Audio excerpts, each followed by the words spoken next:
Hey, this is Matthew Tringali with BetterWho, and I was on a coaching call yesterday with one of my coaching clients. This is a client where I'm really helping them with their revenue. Right now, they're under monetized, and we need to find ways to fix the revenue that's coming into their business so they can properly invest in the resources that they need and grow the business from there. From that discussion, I really came across with three things that I want to go over in this video to share with the rest of you today. And here's what those three things are we're going to talk about. One is, what does your management fee cover? Number two, we're going to talk about a maintenance coordination fee. And number three, I want to talk about a holiday gift program for your tenants.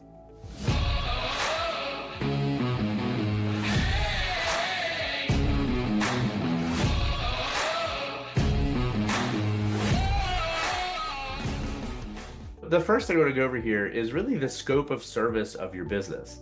And this is where your mindset shift can really begin to take place. Now, before I get into that, let's talk about the mix of revenue. See, a lot of management companies out there still have where basically 100% of the revenue is their management and leasing fees. But that can be challenging. You generally aren't going to be able to charge enough on just that to properly monetize your business. So a mix that I did with my management company and I encourage for my clients is where around 40% of your revenue is coming from your management fee and or leasing fees. And then around 20% of your revenue is coming from other value add services with your clients, the landlords. And the other 40% are going to come from your tenant relationships and vendor relationships.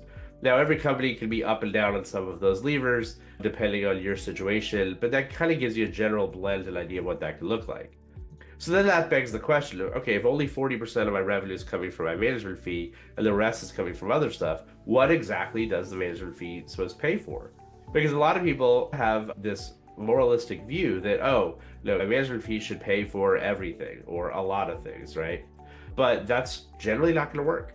So let's think about that. The way I like to encourage people to think about that is your management fee pays for the things that you do all of the time for all of your clients, right? These are the things that you're doing the same way on every account all of the time. There'll be some exceptions, but that's the idea.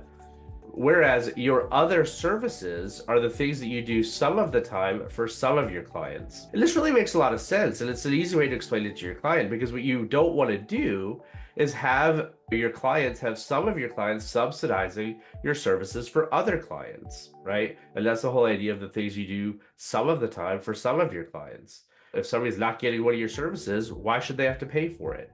Which is why it makes sense to have those value add services and fees attached to them. Which leads me to one example I want to share, and that's around a maintenance coordination fee. What this looks like is when a work order comes in, you charge X for coordinating that work order. Some companies may charge a percentage, some companies may charge a flat fee.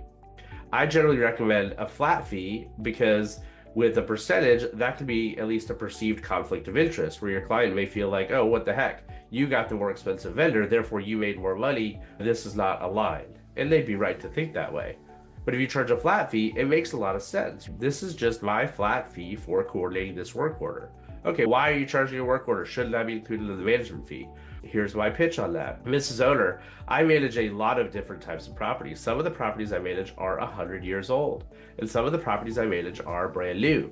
And as you might expect, those properties that are 100 years old, I might be out there performing some maintenance on that property every other month. On those properties that are brand new, I might not need to go out to that property for another 3 years to do any maintenance over there. In order to keep my management fees fair and reasonable for all of my clients, I charge a maintenance coordination fee to reflect the level of service I'm doing to your particular property. Because what I don't want to do is my owners with brand new properties subsidizing my services for those owners with 100-year-old properties. Makes sense. There's almost zero pushback on this. And this gets to the idea of the kind of value add service versus the standard maintenance or management fee. So the third thing I want to mention, this is kind of just a bonus thing to mention, is the holiday gift program that a lot of companies run, and I encourage you to run. What this looks like is you let all your owners know, hey, we are going to send a gift to your tenants on your behalf, just as a thank you for being a great tenant this year. And generally it's a feel-good thing that's a win for the client and the tenant and for you as the management company. You'll get a few clients that may push back and say, oh no, my tenant's been awful. You had to file an eviction on them this year. Don't send them a gift card. And that's a whole separate discussion that we could talk more about that. But right now, I want to talk about the money around the gift card program. So the way I ran this program is I approached a local restaurant that was willing to sell me a gift card for 80 cents on the dollar. So I got a certain gift card, okay? And then I went to one of the movie theater companies and bought bulk movie tickets. So you get those at a little discount too. Package those things together, put them in a nice little thank you note. In my case, we actually hand wrote all of the envelopes and all of the cards, but you can do it with pre-printed labels and whatever. And the note basically just says, hey, Mrs. Tenant, thanks for being a tenant here. Here's a gift for you from your landlord and the management company, right? And again, it's a feel-good thing. And then I charged X to my client for this, right? And X was something a lot higher than just my costs. And so I was talking to one of my clients and they were very kind of upset about this. And they were like, we shouldn't profit off of this.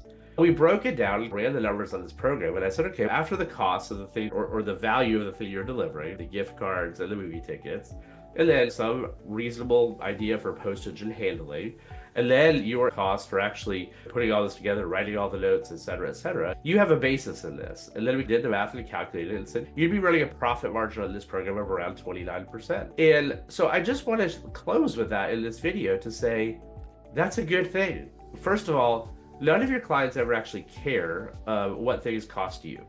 Whether you're making money or losing money, your clients don't care. What they care about is, are they getting value? Are you delivering value on the thing that it costs? When you go out and buy something out in the world, you're generally not doing the math and saying, did this thing cost this, and blah, blah, blah, blah, blah, right? No. Is it worth what you paid for it? And that's the way you have to be thinking. Stop thinking about things in terms of what does it cost me and what's that perception going to be. Think about the value that you're delivering to your clients.